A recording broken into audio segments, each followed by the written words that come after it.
Hello, I'm Jake Sturmer in Perth. Welcome to the Technology Quarter. Coming up, taking Big Dog for a walk.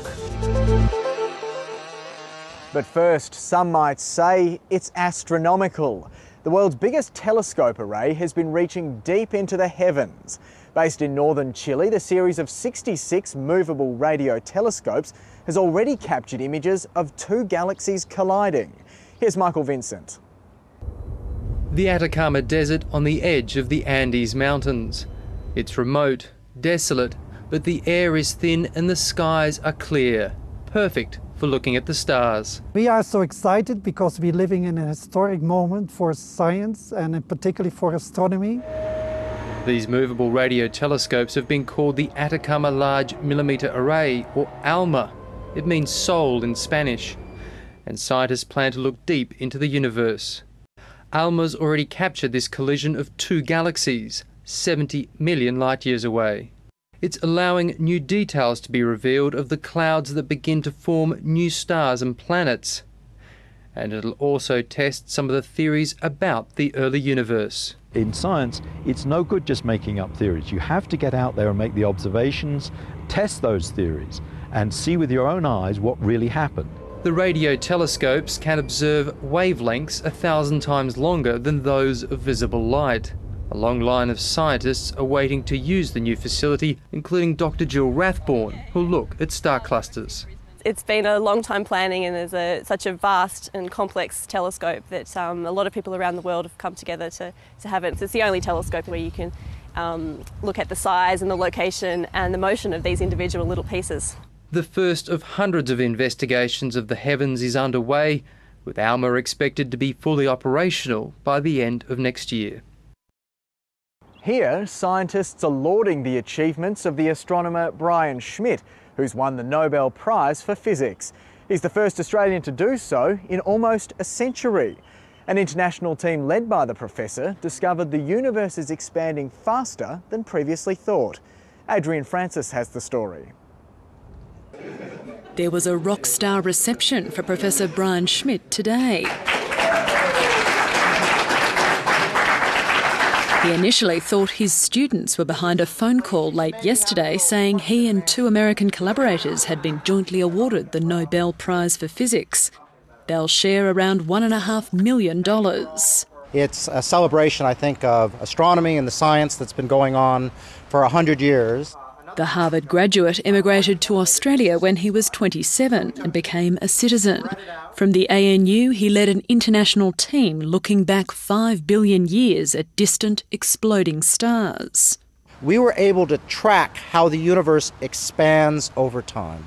Now, we expected the universe to slow down due to all the gravity that's in the universe, where our gravity of galaxies and stars, should slow the universe down. What we found was the opposite.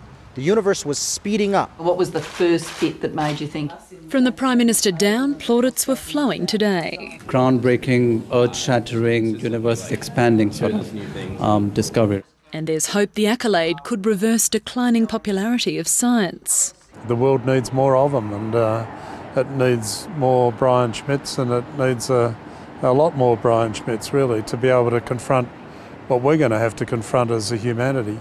There is a dark side to the Nobel laureates' discoveries. In the future, people will look out and they will see an empty universe. All the galaxies we see now will be so far away their light can no longer reach us. And so the future for the universe appears to be very bleak. But he hastens to clarify that's all hundreds of billions of years away.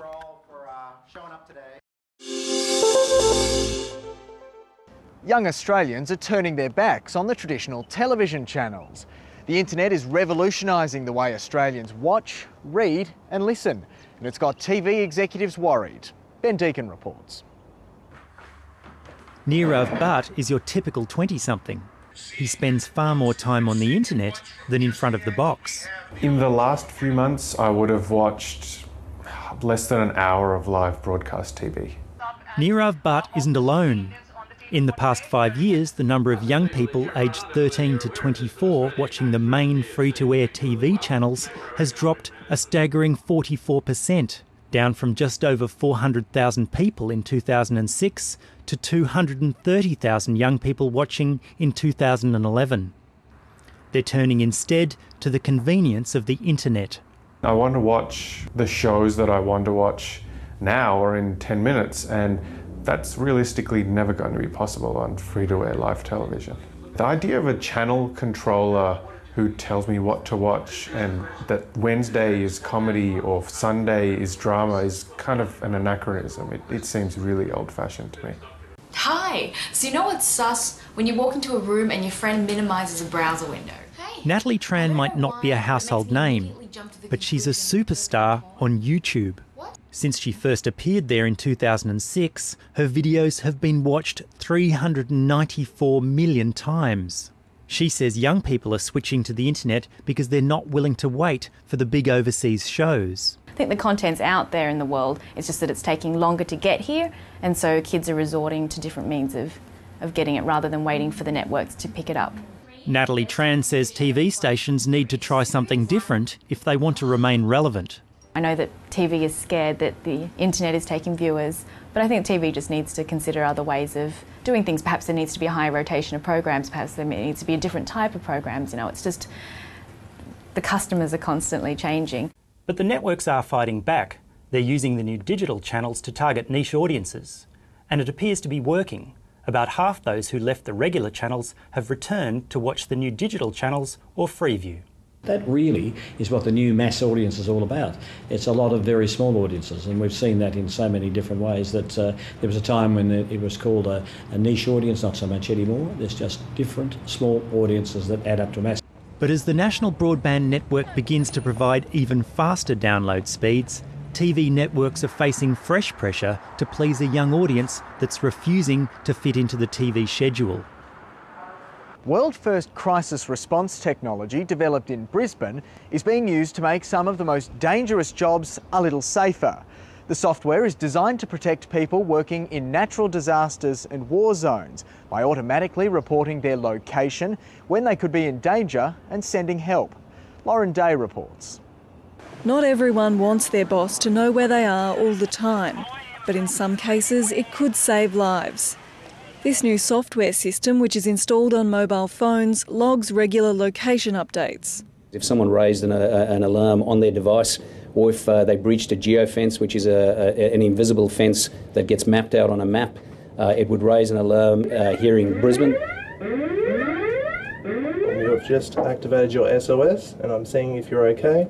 The system can also be used to do a virtual roll call in disasters, to check all members of a team are accounted for. It even works when mobile phone networks are down and is already being used by journalists in the conflict hotspots of Egypt, Syria and Libya. Gaddafi shut down the GSM network so that there was no communication, and then blocked the satellite signals for many of the commercial satellites operating above Libya. Our devices were still able to operate because they actually utilised GPS, all the GSM signals, all the satellite signals for SMS. And even if the phone itself is in trouble, the technology can still help. If the device doesn't respond in the disaster, we will have a record that it didn't respond, and we'll have a history of locations that are reported, so we'll be able to see roughly the location we know them to be in or around. Developers are hoping to sell the technology to emergency organisations so it can help protect people whose job it is to protect others. In what's claimed to be a world first, teenagers at a Ugandan refugee camp and students in Australia have found a new, reliable way to get connected. They're using new software developed for the UN's refugee agency, which can help overcome poor internet connections in remote areas. Jessica Tapp has more. This low bandwidth version of Skype was originally developed so United Nations aid workers could phone home, but it's being adapted for educational purposes. Australia is the first country to pilot the Here and There project, and Kalara High School in Sydney's north is the first to trial it. It's been really encouraging, the huge interest in the program, for students to actually want to get a better understanding of the refugee situation, I guess beyond the media, so actually connect with refugee students themselves. About 20,000 children and teenagers live in the Nakivale refugee camp in Uganda. Less than 150 students go to the secondary school, and for many, this is the first time they've been able to use the internet or speak to someone in another country. The customised version of Skype isn't without its problems. Katie, this is a really bad connection. I'm just wondering if we should dial up again. But the message still came through. They faced a lot of challenges, even at school and out of school, and for us at school, our biggest hardship is probably a lot of homework. The Sydney school says the project provides students with an opportunity to talk to young people. I think it's connecting young people all over the world, connecting them even within this state. And I think the capacity of technology to bring young people closer together and to learn from each other is huge. The UN is hoping to roll the program out to schools around the world starting next year. Finally, the US military has long dreamed of placing robots on the front line. Now, an American research lab has developed a series of remarkable walking machines that could soon be lightening the loads of soldiers. First came Big Dog. The mechanical beast of burden can carry 150 kilos over 20 kilometres. It can handle rough terrain and even a kick in the ribs. And without a head, there's no worries about getting bitten. But Big Dog's just a chihuahua next to Alpha Dog, which can carry bigger loads over almost twice the distance. Petman, however, is yet to run free outside the laboratory. The two-legged robot is designed to simulate natural human movement. The US military is planning major testing of Big Dog next year, after which the four-legged robots could soon become the Army's frontline dogs of war. And that's it for this edition of the Technology Quarter. You can catch us every Friday fortnight on ABC News 24. Thanks for joining us. Bye for now.